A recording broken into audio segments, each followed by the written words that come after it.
kaikki tapahtui. Ja loppujen lopuksi siellä on ajelija oikein mukavasti. 2, 4, 6, 8, 9 ajellaan. Ja ensimmäinen kierros on ajettu.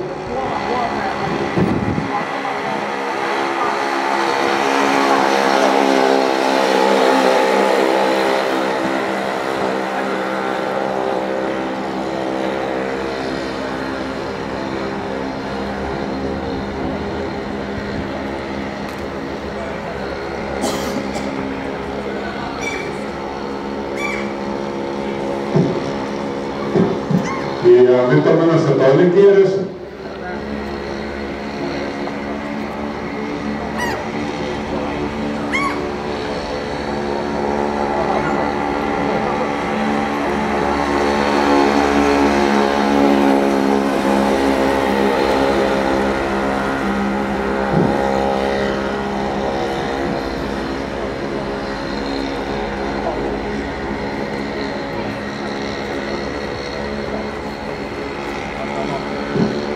Ja nyt on menossa kolmas kierros ja kun me sitten seuraavalla kierroksella tuolla takasuoralla, niin mopo näyttää takumia lähdetty edestä vek.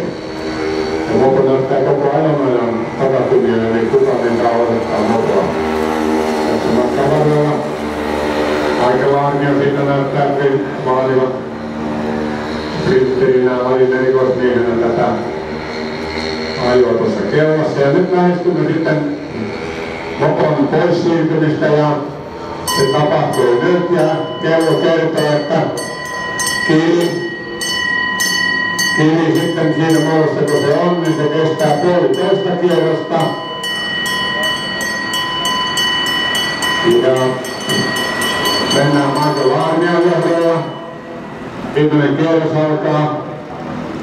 Elisa siellä näyttää myöskin teille vähän mallia, että mistä se tuoda apuput saa oikein kunnolla.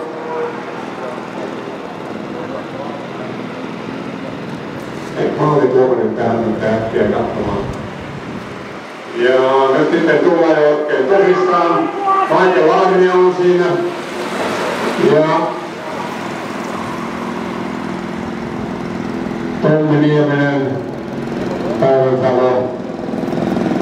Aikalaarmio oli 3 kelloa.